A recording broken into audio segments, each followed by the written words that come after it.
I've been thinking about the story of now. And how does that story start? Once upon a time? Maybe.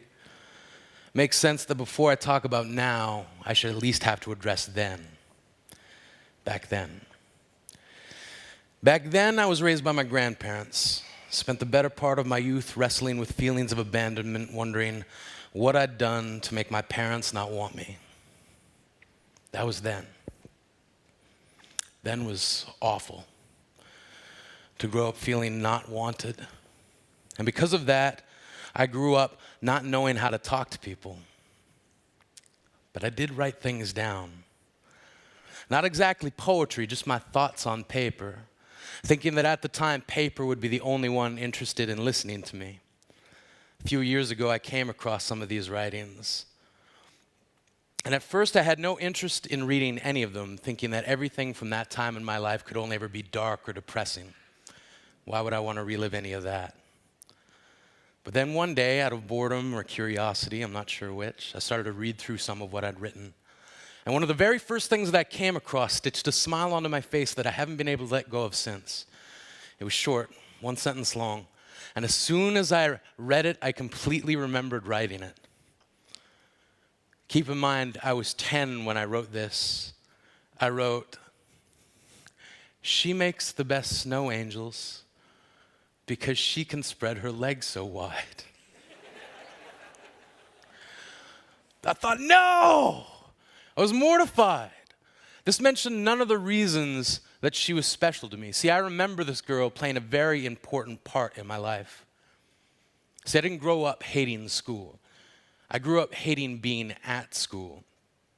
3 boys in particular dedicated themselves to making my life a nightmare. Every day at school was a misery. But I went to school every day just for a chance to see her. The worst days were the days she wasn't there, hands down. Those days bordered on tragedy. They didn't happen often, but like every kid, eventually she'd have a sick day, possibly a family emergency. On those days, it was as if my entire sky suddenly went pitch black. The one star in my universe was snuffed out, and my world was instantly much colder.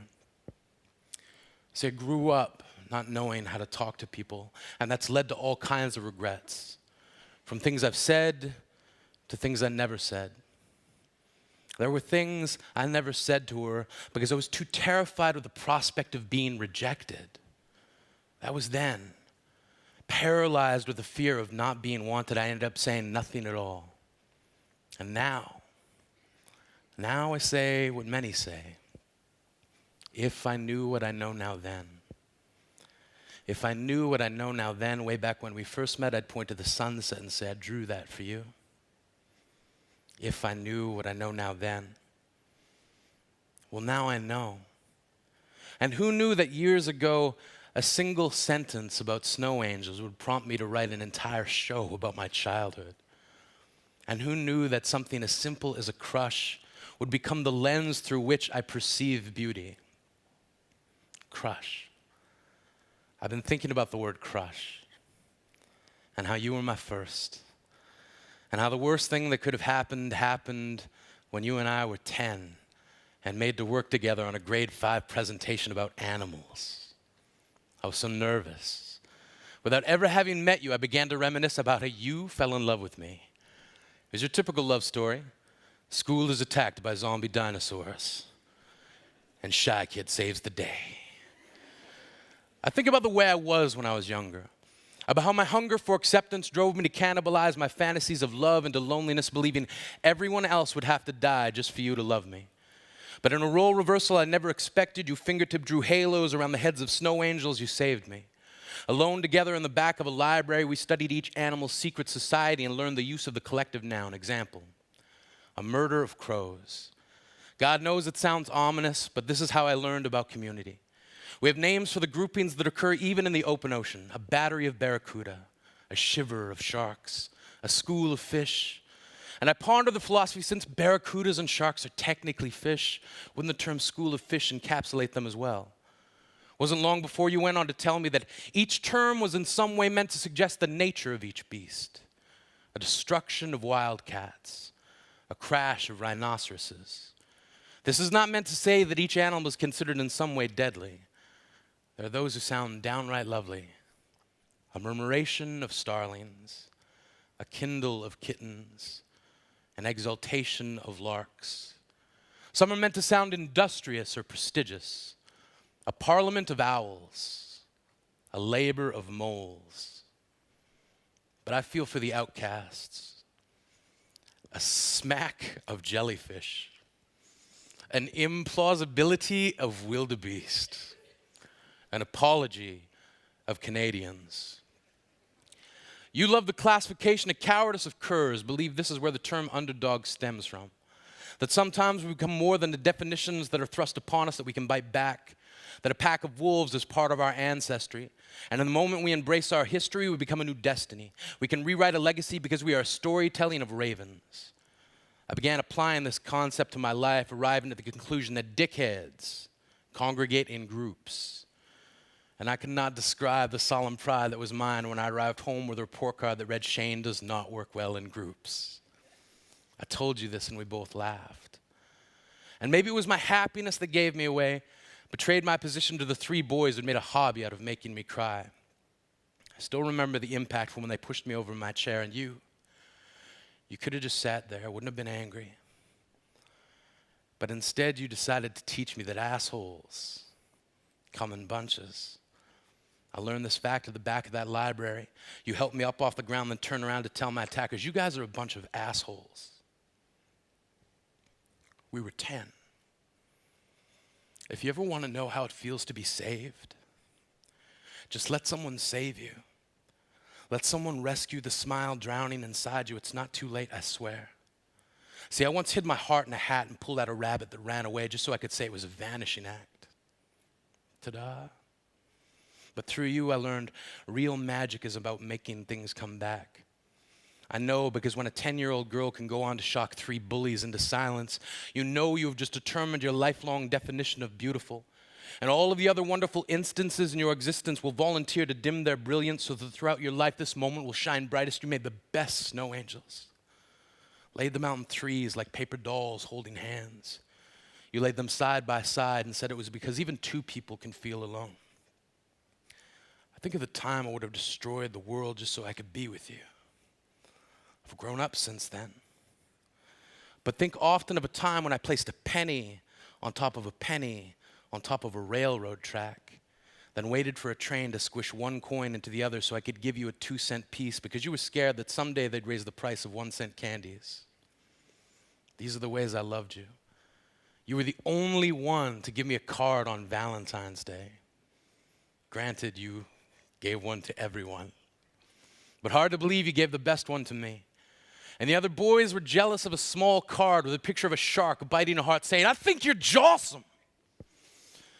I wanted to draw you a card of a crab pinching a heart saying, "I think you're crabulous." My granddad advised me against it, citing that in my teens I would understand why that's not a good idea. And now every time I see a lone snow angel, I think of you. So I offer you now a crush of hearts, a sacrifice of body parts laid upon the altar of better times when the lines inside a coloring book were only suggestions. Girl, sometimes you gotta scribble. Gotta color the sun purple just so you know what it feels like to be in charge. Sometimes you gotta love just a little so you can finally start to live large. I offer you a lifetime of held breaths, a juggernaut of thank yous, a thimble of blues and a who's who of I miss yous, because I am made up of memories. And these are the diamonds I've kept polished just so I know what it feels like to treasure something. I've been thinking about the word crush and how you were my first and how the worst thing that could have happened when you turned 11 and moved away. Didn't even get to say goodbye because you moved in the summer and I returned to a school where your absence echoed in my ears for all the years I have left to deal with what it feels like to be alone. I've grown up since then. But think often of a time when we were 10, when you made snow angels hold hands, laid them down side by side, and I tied my definition of beauty to your memory. We never even kissed because you probably never knew. But goddamn, girl, I had the biggest crush on you. Now people ask, Did you ever see her again? No.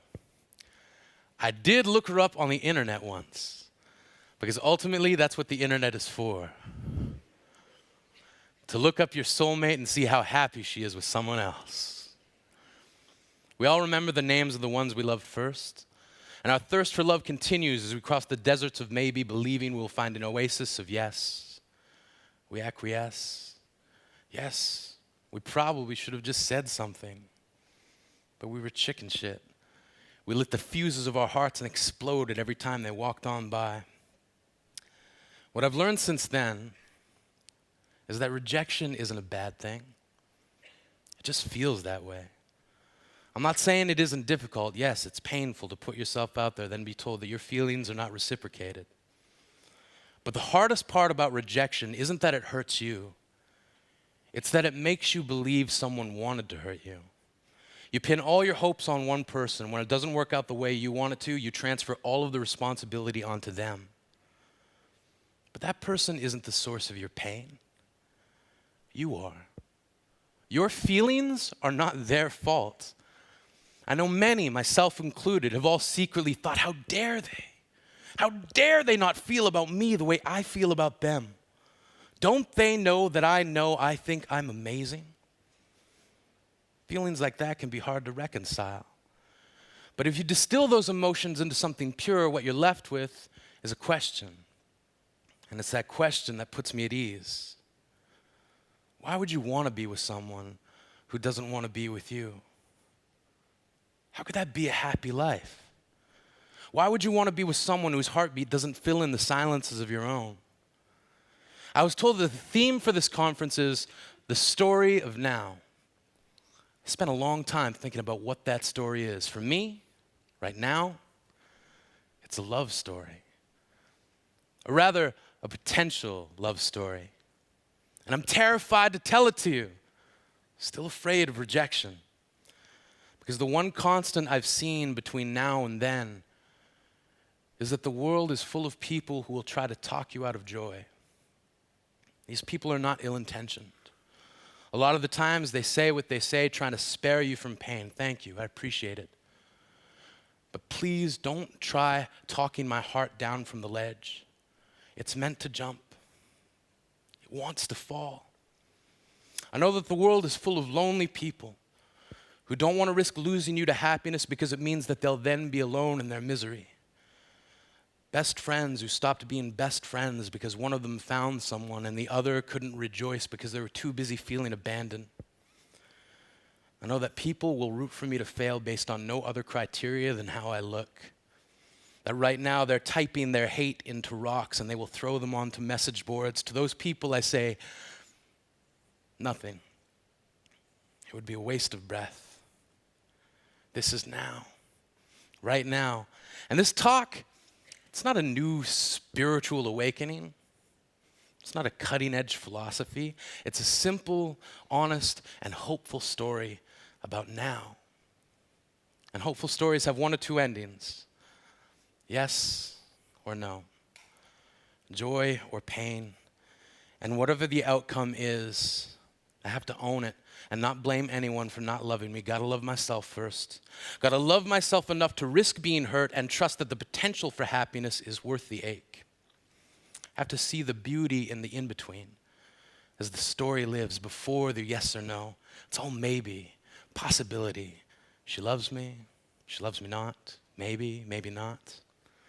See, I'm not writing this story toward an ending. Just a next chapter.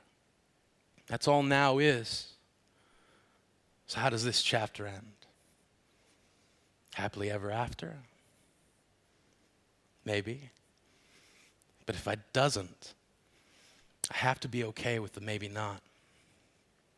Maybe she'll hear this. Maybe she won't.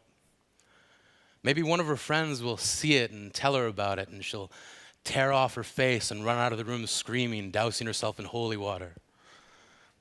That would be extreme and terrifying. But maybe she won't. Maybe she'll listen to this 6 times in one night. Maybe she'll bookmark it because she'll want to see it again in the morning. Maybe she'll smile. maybe. The word itself, may be. It is the optimism of uncertainty. It's the way we say hope without having to say hope. Maybe you're straining to hear the chorus of the future that is all around you. Maybe I should be louder. Maybe I should be noisy. Maybe I should play your eardrums in the symphony of that chorus that sounds far off but is getting nearer. Maybe I should echo like a mirror that was caught looking at itself. Maybe I should tell you stories like a bookshelf that's been having trouble sleeping. Maybe I should open like a vault whose only job was keeping secrets but now wants to retire because there's some things I want to tell you and I want it to sound a little like that chorus. I want to pour us out on the sidewalk like wet cement and press my hands into you so that even when we're not touching, you can still feel me. I want to be the guy who builds you ladders from decommissioned telephone poles so that even when my thoughts are far away, you can still reach me. I want you to be written into my bones like Braille so I can feel your story more closely. Mostly, I want to ban the use of parachutes and feel the truth and velocity, knowing that survival is unlikely, so I better just enjoy the fall crawl with me. Under wire fences that we put up to keep each other out, let's give in. As if in is a donation and we are both generous. Both willing to give this our breath to see if it breathes, to see if air leaves but comes back because it couldn't bear to be away, couldn't stay or play dead because we're not tame, trained, or broken, just wild. Let this be the feeling we filed under. Fuck it. Let's do this shit. Let's go as if waiting was a job we quit. Split my broken bones into a skeleton key that will unlock a harmony we haven't heard since the last time we spoke. When I woke dreams from slumber so they wouldn't be late for work, get up. Go to work, little dreams. I need you to come true. I need you to trace chalk outlines around the bodies of flowers she has given and call it murder. Because only in a world this backward could I offer you something dying and call it beautiful. If I wanted to give you a flower, I'd give you a seed and some dirt and trust that you understand that every time I hand you a watering can, I am saying I love you. And I will do whatever I have to. I'll bring out rain clouds to make this thing grow. I will sow sunshine into your windows on the gray days and cool my burnt fingers in the wet clay I spin to build a bigger home for this thing I value most. I value that you are kind. I value that your mind is not yet made up about every little thing. That you bring an openness to this life like a 24-hour diner slinging hot pots of fresh honesty to this overworked machinery we call nature. I value you, the only one willing to check the pilot light in this furnace I call a heart, wondering if some part of me can still offer warmth. And maybe it's just you, but I swear it's getting hot in here.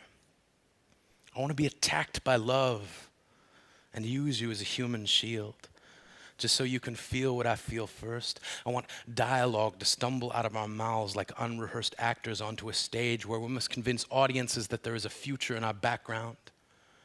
And on the inevitable days when you are down, I want to surround your heart with cheerleaders who shake pom-poms made from the explosion of joy reactors that go critical every time I think of you. I want to glue kittens to my face so every time you see me, you'll think I look adorable. Mew, mew, mew. I want to pull slow and deliberate ones all around us because I get the feeling we've both been hurt by the fast ones. And if this world ever cancels the sitcom of your smile, I will spend my life watching reruns, remembering my favorite episodes were the ones where you were unsure of me, so I did something to ease your mind. Find me in this chorus of the future that is all around you, as if you knew you'd know I'd be here, as if I suddenly sound clear and you no longer need to strain to hear me happening because all this music I've been making.